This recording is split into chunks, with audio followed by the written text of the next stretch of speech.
ஞானானந்தமயம் தேவம் நிர்மலஸ்படிகாகிருதிம் ஆதாரம் சர்வ வித்யானாமயக்ரீவம் பாஸ்மகே. நேயர்கள் அனைவருக்கும் அஸ்ட்ரோ கேஎஸ்ஐயங்காரின் பணிவான நமஸ்காரங்கள். குரு பெயர்ச்சி. வருட கிரகமான குரு ஒரு ராசியிலிருந்து அடுத்த ராசிக்கு செல்வதற்கு ஒரு வருடம் சுமாராக ஆறுது. அதாவது 13 மாதங்கள் ஆகும். இந்த வருஷம் பார்த்தாலேயானால் குரு பகவான் மிதுன ராசியிலிருந்து கடக ராசிக்கு போகிறார். என்றைக்கு போகிறார்? 26/5/2026 20/10/2026 வரலாம். கிட்டத்தட்ட 5 மாதம்தான் இந்த வருஷம் இருக்க போகிறார் இந்த கடக ராசியில். குரு பகவான் என்று சொன்னாலே அவர் அதீத சுபர். அவர் பார்த்த இடம் மிகப்பெரிய ஏற்றத்தை கொடுக்கும், இருக்கிற இடமும் மிகப்பெரிய ஏற்றத்தை கொடுக்கும். குரு பகவான் பார்த்தாலும் சரி இருந்தாலும் சரி அந்த இடம் மிகப்பெரிய வளமை பெறும், ஏற்றம் பெறும். அதனால் குரு பகவான் லக்னத்திலே இருந்தார்னா திக்பலம்னு சொல்லக்கூடியது. அதனால் எந்த லக்னமாக இருந்தாலும் குரு பகவான் லக்னத்தில் இருப்பாரேயானால் அவர் நேர்மையானவராக இருக்கக்கூடிய வாய்ப்புகள் மிகவும் அதிகம். சரி, குரு பகவானை பொறுத்தவரையிலும் வேறு என்ன செய்யலாம், வேறு என்னென்னலாம் பார்க்கலாம் அப்படின்னு பார்த்தோம்னா, குருவினுடைய காரகத்துவம் என்ன அப்படின்னு பார்க்கும்பொழுது, குருவினுடைய காரகத்துவம் புத்திர காரகன்னு சொல்லக்கூடியவர். புத்திர காரகன்னா குழந்தை பிராப்திக்கு குருவினுடைய பார்வை மிகவும் அவசியம். 5ஆம் அதிபதி 5ஆம் இடத்தின் அதாவது 5ஆம் இடம் 5ஆம் இடத்தின் அதிபதி மற்றும் குரு, இந்த 3 கிரகங்களையும் எடுத்து தான் புத்திர ஸ்தானம், புத்திர ஸ்தானாதிபதி, புத்திர காரகன்னு சொல்லக்கூடிய குருவையும் எடுத்து தான் பார்க்கணும். அதாவது குழந்தைகள் இல்லாமல் ரொம்ப நாள் குழந்தை இல்லாமல் இருப்பவர்களுக்கு இந்த 3 விஷயங்களையும் எடுத்து பார்த்து அவளுடைய தசா கோச்சாரம் எப்படி இருக்குது அப்படின்றதையும் பார்க்கணும். சரி, புத்திரக்காரகன் தவிர வேறு என்ன அப்படின்னா தனக்காரகன்னு சொல்லக்கூடியவர். அதாவது பணம் வரணும் அப்படின்னா, நிறைய பணம் சேமித்து வச்சுருக்கணும் அப்படின்னா குரு பகவான் அவருடைய கடாட்சம் இருக்கணும். எந்த ஒரு விஷயத்திலும் பார்த்தாலேயானால் பணம் அதிகமாக சேர்க்கணும் அப்படின்னா குரு இருக்கணும். செலவு பண்ணணும், சந்தோஷமாக இருக்கணும், அனுபவிக்கணும்னா சுக்கிரன் நல்லபடியாக இருக்கணும். அப்படி இருந்தால் தான் உங்களுக்கு அந்த பணத்தை அதீதமாக செலவு பண்ணுவோம். அதனால தான் பார்த்தேன்னா ஒருத்தர் பணத்தை நிறைய சேர்ப்பார், அவருடைய அடுத்த ஜென்ரேஷனில் பணத்தை அதிகமாக செலவு பண்ணுவார். ஏன்னா அவருக்கு குரு ரொம்ப ஸ்ட்ராங்காக இருக்கும், இவருக்கு சுக்கிரன் ஸ்ட்ராங்காக இருக்கும். அதனால் எல்லா விதமான உலக இயல் வாழ்க்கைகளில் இருக்கக்கூடிய எல்லா விதமான இன்பங்களையும் அவர் சந்தோஷமாக ஏற்று பண்ணுவார். அதாவது சுக்கிரன் அதிகமாக ரொம்ப ஸ்ட்ராங்காக இருந்தால்தான். சரி, குரு பகவான் நேர்மையானவராக இருக்கக்கூடிய வாய்ப்புகள் அதிகமாக இருக்கும். ஏன்னா கற்பது, கற்றுக் கொடுப்பது, கற்பிப்பது இதுதான் அவருடைய தொழிலே. அதை தவிர பார்த்தாலேனால் எல்லாருக்கும் சொல்லிக் கொடுக்குறது. அதனால் சொல்லிக் கொடுக்குறதுன்னா இப்போ என்ன சொல்கிறதுனா நாலேஜ் ட்ரான்ஸ்ஃபர்னு சொல்லுவோம், கேடி அப்படின்னு சொல்லக்கூடியது. அதே மாதிரி ஹெச்ஆர் அப்படின்னு சொல்லக்கூடியது, அட்மினிஸ்ட்ரேட்டிவ் இன்சார்ஜ், இந்த மாதிரியான விஷயங்களை சொல்லக்கூடியவர். அதே மாதிரி தங்கம் அப்படின்னு சொல்லணும்னாலே குருவுக்கு உண்டான ஒரு மெட்டல்னு சொல்லக்கூடியது தங்கம், தங்க ஆபரணங்கள். அதாவது எப்படி சொல்லணும்னா, தங்கத்தை ஆபரணங்களாக பண்ணி ரொம்ப நகாசு வேலைகள்லாம் பார்த்தா அதில் சுக்கிரன் இருக்கும். ஆனால் அது பொதுவான தங்கம் அப்படின்னு அந்த மஞ்சள் நிறத்தோடு இருக்கக்கூடிய ஒரு தங்கம் அப்படின்னு வச்சேன்னா அந்த தங்கத்தினுடைய வெயிட்டு, தங்கத்தினுடைய இதுவை பார்த்தாலேயானால் குருவினுடைய ஆற்றல் இருக்கும். அதனால தான் தங்கத்திற்கு குருவினுடைய இது உலோகமாக கொடுக்கப்பட்டிருக்கு. சரி, இது தவிர தாவரத்தில் பார்த்தாலும் முல்லைப்பூ, முல்லை செடி, அது தவிர இந்த வேர்க்கடலை இனிப்பு வகைகள், அதாவது கடலை மிட்டாய்னு சொல்லக்கூடியது, வேர்க்கடலை இனிப்பு வகைகள், சக்கரை பொங்கல், இந்த மாதிரியான விஷயங்கள். அது தவிர பார்த்தாலேயானால் இந்த குரு பகவானுக்கு உண்டான மஞ்சள் மூக்கு கடலை, வெள்ளை மூக்கு கடலை, கருப்பு மூக்கு கடலைன்னு இந்த குரு பகவானுக்கே சுண்டல் போடுவோம். அது தவிர மஞ்சள் துணி, இது எல்லாமே குரு பகவானை சொல்லக்கூடிய விஷயம். குரு எல்லாவற்றிற்கும், அதாவது தேவர்கள் எல்லாருக்குமே அவர் தான் குரு. அதனால் இந்த குரு பகவான் எந்த கிரகத்தை பார்த்தாலும் குருவுக்கே எல்லா விஷயங்களிலும் அதிகாரம் உண்டு. அதனால் எந்த ஒரு தீய கிரகத்தை பார்த்தாலும் அவரும் கட்டுப்பாட்டில் வருவார். அதாவது தீய கிரகம்னு சொல்லக்கூடியது சூரியன், செவ்வாய், அதை தவிர ராகு, கேது, சனி வாழெல்லாம் சொல்கிறோம். இந்த கிரகங்களை பார்த்தாரேயானால் அந்த கிரகங்கள் சுபப்படக்கூடிய வாய்ப்புகள் மிகவும் அதிகம்.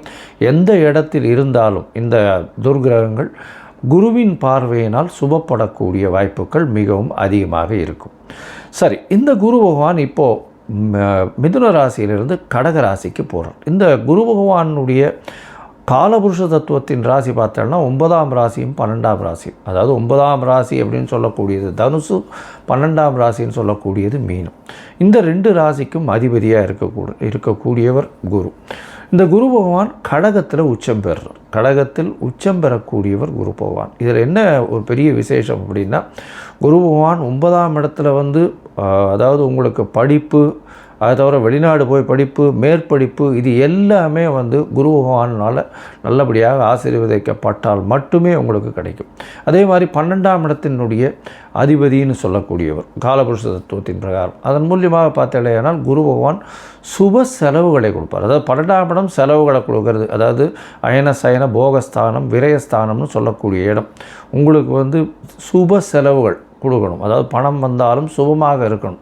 அதை தவிர வெளிநாட்டில் போய் உங்களுக்கு அங்கேயே இருந்து பிஆர், அதை தவிர பர்மனெண்ட் ரெசிடென்ட்ஷிப், அதை தவிர இந்த க்ரீன் கார்டு, இந்த மாதிரியான விஷயங்கள், H1B இதெல்லாம் வாங்கி அங்கேயே பர்மனெண்ட்டாக செட்டில் ஆகக்கூடிய பாக்கியத்தையும் உங்களுக்கு குரு பகவான் 12ஆம் இடத்துல இருந்தாலும் சரி, 8ஆம் இடத்திலிருந்து 12ஆம் இடத்தில் பார்த்தாலும் உங்களுக்கு அந்த வாய்ப்பினை நிச்சயமாக கொடுப்பார். சரி, இந்த குரு பகவான் இந்த ஒரு ராசிக்கும் என்ன பண்ணுறார் அப்படின்றத நம்ம பார்க்கலாம். அதற்கு முன்னாடி இந்த குரு பகவானை பொறுத்தவரையிலும் இன்னொரு பெரிய விசேஷமான விஷயம் என்ன அப்படின்னா, குரு பார்க்க கோடி நன்மைன்னு சொல்லுவோம். குரு பகவானுடைய பார்வைன்னு சொல்லக்கூடியது எந்த ராசியில் இருக்காரோ அந்த இடத்திலிருந்து 5ஆம் இடத்தையும் 7ஆம் இடத்தையும் 9ஆம் இடத்தையும் பார்க்குறார். 7ஆம் இடம்ன்றது 180 டிகிரியில் எல்லா கிரகங்களும் தன்னுடைய 180வது டிகிரியை பார்க்கக்கூடியது 7ஆம் இடம். அதில் எந்த ஒரு விஷயம் இல்லை. இப்போ விசேஷ பார்வைகள்னு சொல்லக்கூடியது செவ்வாய், சனி மற்றும் குரு, இந்த 3 கிரகங்களுக்கு இருக்குது அப்படின்னு சொல்கிறோம். அதை தவிர பார்த்தோம்னா ராகு கேத்துக்கு 3-11 இருக்குது, 3ஆம் இடமும் 11ஆம் இடமும் பார்க்கக்கூடியது இருக்குது அப்படின்னு சில கிரந்தங்கள் சொல்கிறது. இப்போது குருவினுடைய பார்வை 5-9, அதாவது அதிகமாக, அதாவது விசேஷ பார்வைகளாக இருக்கும். 5ஆம் இடம்னு சொல்லக்கூடியது விருச்சிகத்திலையும், 9ஆம் இடம் அப்படின்னு சொல்லக்கூடியது மீனத்திலையும் விழுறது. இதை தவிர மகரத்தையும் அவர் பார்க்குறார். ஏன்னா 7ஆம் இடமான கடகத்திற்கு 7ஆம் இடம்னு சொல்லக்கூடியது மகரம். இந்த மகரத்திலையும் அவர் அவரை பார்க்குறார். இதன் மூலியமாக என்ன ஆகும்? குரு பார்க்க கோடி நன்மை. அந்த இடம் எல்லாமே வளம் பெறும், சுபம் பெறும். அதை தவிர பார்த்தீங்கன்னா குரு பார்க்கறதுனால திருமண பாக்கியங்கள் ஏற்படும். அதாவது குரு பலம் வந்ததா அப்படின்னு சொல்லக்கூடியது. குரு பலம் வந்தது அப்படின்னு சொல்கிறது என்னென்னா, குருவினுடைய பார்வை 2, 4, 7, 8, 12 இந்த மாதிரியான விஷயங்களில் வந்ததே. ஆனால் குருவினுடைய பார்வை பட்டாலே, அதாவது அது நிச்சயமாக அவர்களுக்கு திருமண பாக்கியம் ஏற்படக்கூடிய வாய்ப்புகள் மிகவும் அதிகம்.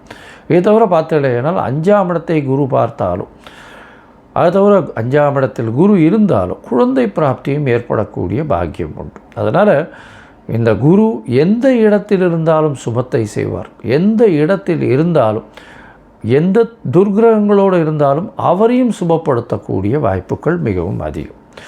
இந்த குரு சிம்மத்தை பார்த்து, அதாவது பொதுவாகவே பார்த்தோம்னா சிம்மத்தை பார்த்து, சிம்மாதிபதியும் பார்த்து, அந்த மாதிரியான பொசிஷன்லாம் வந்ததுன்னா குரு பகவானை பொறுத்தவரையிலும் அரசாங்கம், அரசு தொழிலில் பெரிய ஏற்றத்தை கொடுக்கக்கூடியவராக இருப்பார். அதனால் குரு பகவான் மிகப்பெரிய ஏற்றத்தை கொடுக்கக்கூடிய காலகட்டமாக அமையும். சரி, இந்த குரு பகவானை பொறுத்தவரையிலும் எளிய பரிகாரங்கள் அப்படின்னு சொல்லக்கூடியது என்ன அப்படின்னு பார்த்தோம்னா, குருவினுடைய காயத்ரி. குருவினுடைய காயத்ரி என்ன அப்படின்னு பார்த்தோம்னா, ஓம் ரிஷபத்வஜாய வித்மஹே கிருணிஹஸ்தாய தீமஹி தன்னோ குரு பிரச்சோதயாத் அப்படின்ற இந்த குரு காயத்ரி மந்திரமும், இல்லை குரு பிரம்மா குரு விஷ்ணு குரு தேவோ மகேஸ்வரா குரு சாக்ஷாத் பரபிரம்மா தஸ்யம் குரவே நமஹா அப்படின்ற இந்த குருவினுடைய எளிய இந்த காயத்ரி மந்திரத்தையும் ஒரு நாளைக்கு 3 தரம் சொல்லிட்டு வர்றதன் மூலியமாக எந்த விதமான பிரச்சனைகளும், குருவினால் வரக்கூடிய பிரச்சனைகள் நிச்சயமாக அகலும்.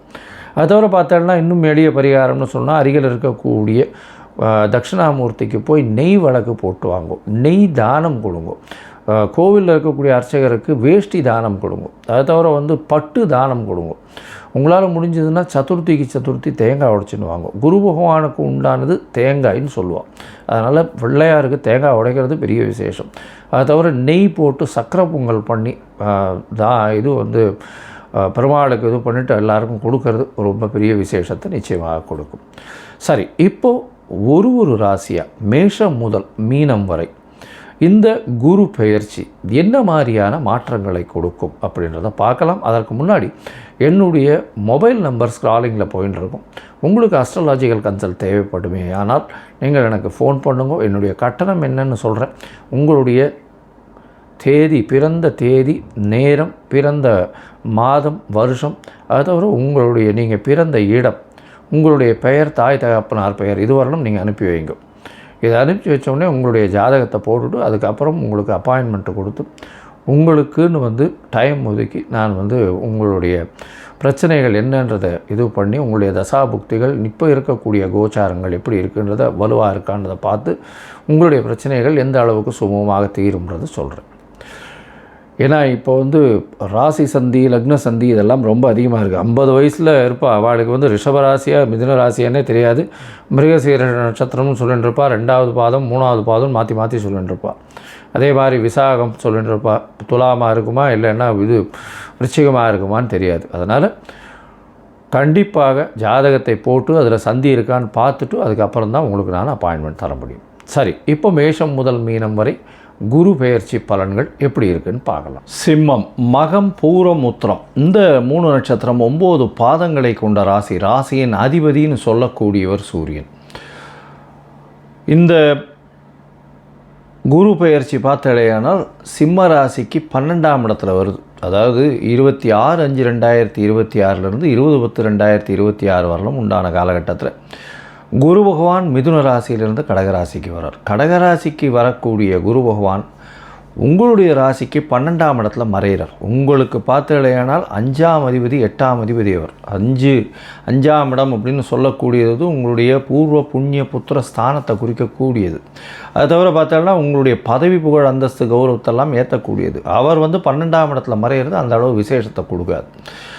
உங்களுடைய உடல்நிலையில் நல்ல கவனமாக இருக்கிறது ரொம்பவும் நல்லது. 12ஆம் இடத்தில் இருக்கக்கூடிய குரு பகவான் நல்ல நித்திரையை கொடுப்பார். இருக்கும் இடத்தை விட்டு கொஞ்சம் வெளிநாடு, வெளியூர், வெளிமாநிலம் செல்லக்கூடிய வாய்ப்பை கொடுப்பார். சுப செலவுகளை கொடுப்பார்.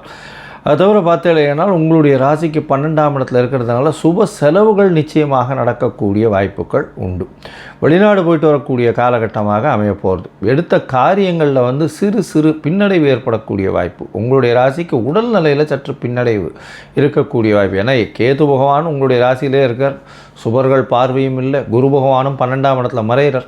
அதனால் உடல்நிலை 8ஆம் இடத்துல வேறு சனி, அஷ்டமத்து சனி வேறு போயின்னு இருக்குது. அந்த அளவு ஏற்றத்தை கொடுக்கக்கூடிய வாய்ப்புகள் மொத்தமாக பார்த்தாலேயானால் அந்த அளவுக்கு விசேஷமாக இல்லை. சரி, 12ஆம் இடத்தில் இருக்கக்கூடிய சனி பகவான் உங்களுடைய ராசிக்கு 4ஆம் இடத்தை பார்க்குறார். இதில் என்ன அட்வான்டேஜ் அப்படின்னு பார்த்தோம்னா உங்களுக்கு புதுசாக வீடு மனை வாங்கக்கூடிய பாக்கியமும், படிக்கக்கூடிய மாணவர்களுக்கு நல்ல ஒரு ஏற்றம் இருக்கக்கூடிய காலகட்டமாகும். அது தவிர பார்த்தலையானால் உங்களுடைய தாயின் உடல்நிலையில் நல்லபடியாக இருக்கக்கூடிய வாய்ப்பும் இந்த காலகட்டத்தில் அமையும்.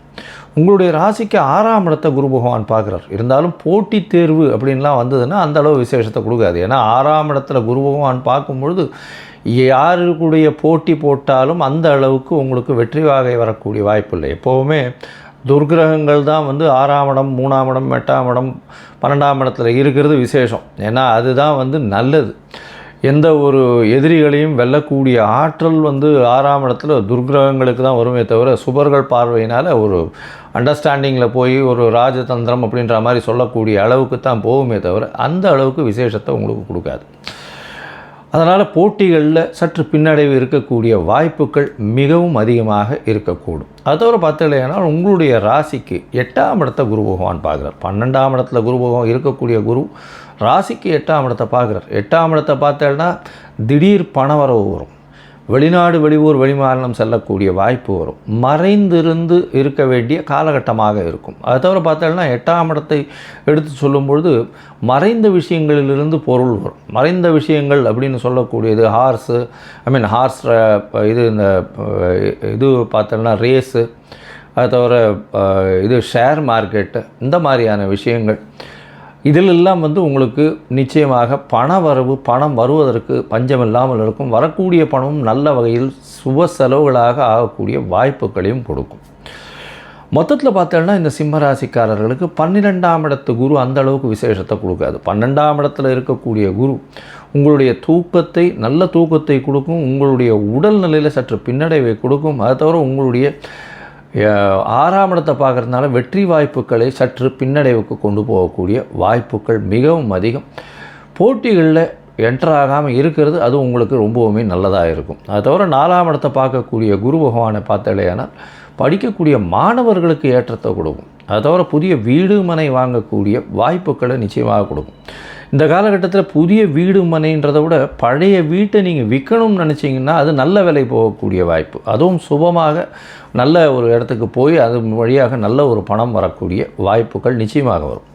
உங்களுடைய ராசிக்கு பார்த்தாலேயானால் 10ஆம் இடத்தில் இருக்கக்கூடிய 10ஆம் இடத்தை பார்க்கக்கூடிய குரு பகவான் சனி இருக்க வீட்டை சனி இருக்கக்கூடிய இடத்த பார்க்குறார். அதனால் கொஞ்சம் உடல்நிலையில் சற்று இம்ப்ரூவ்மெண்ட் இருக்கக்கூடிய வாய்ப்பு கொஞ்சம் இருக்கும். இருந்தாலும் உங்களுடைய ராசியிலேயே கேத்துவும் 12ஆம் இடத்துல குரு பகவான் மறையிறதும் அந்த அளவு விசேஷத்தை கொடுக்காது. குழந்தைகள் மூலியமாக பிரச்சனைகள் வரக்கூடிய வாய்ப்புகள் இந்த காலகட்டத்தில் வரும். குழந்தைகள் மூலியமாக அதீத செலவுகள் வரக்கூடிய காலகட்டமாக அமையக்கூடிய வாய்ப்புகள் உண்டு. அது தவிர உங்களுடைய ராசிக்கு 8ஆம் இடத்துல இருக்கக்கூடிய சனியின் மூலியமாக உடல் நலத்தில் பின்னடைவு இருக்கக்கூடிய வாய்ப்புகளும் நிச்சயமாக இருக்கும். இந்த காலகட்டத்தில் உங்களுக்கு 8ஆம் இடத்தை பார்க்கக்கூடிய குரு பகவான் வெளிநாடு, வெளியூர், வெளிமாநிலம் சென்று வரக்கூடிய வாய்ப்புகளை கொடுப்பார். அதுவும் 6-8 தொடர்பு வர்றதுனால வேலையின் மூலியமாக வெளியூர், வெளிமாநிலம் போகக்கூடிய வாய்ப்பு. அதுவும் ஹெச்ஆரில் இருக்கிறவங்க, கோல்டு சம்மந்தப்பட்ட, பேங்கிங் சம்மந்தப்பட்ட, அதை தவிர இந்த தலைமை பொறுப்பில் இருக்கிறவங்க இவங்கெல்லாம் வெளிநாடு போயிட்டு வரக்கூடிய வாய்ப்புகளை இந்த காலகட்டத்தில் நிச்சயமாக ஏற்படுத்தி கொடுக்கக்கூடிய காலமாக அமையும். இந்த காலகட்டத்தில் உங்களுடைய தசாபுக்தி அந்தரம் சூக்ஷ்மம் அந்த அளவுக்கு விசேஷமாக இல்லை அப்படின்னா நீங்கள் அருகில் இருக்கக்கூடிய பட்டமங்கலம் போய் தட்சிணாமூர்த்தியை சேவிச்சுட்டு வாங்க. பட்டமங்கலம் தட்சிணாமூர்த்தியை சேவிச்சுட்டு அங்கே ஒரு மஞ்சள் துணி ஒன்று தானம் பண்ணிட்டு வாங்க. அதை தவிர நெய் விளக்கு போட்டுட்டு வாங்க. குரு பகவான் தட்சிணாமூர்த்திக்கு உண்டான பூஜைகளை பண்ணுங்க. தினமும் 3 முறையாவது நீங்கள் குருவுக்கு உண்டான அந்த காயத்ரி மந்திரத்தை சொல்லிட்டு வாங்கும். அது பண்ணுறதன் மூலியமாக உங்களுக்கு வரக்கூடிய பிரச்சனைகள் நிச்சயமாக தவிடுபடியாகக்கூடிய வாய்ப்புகள் உண்டு.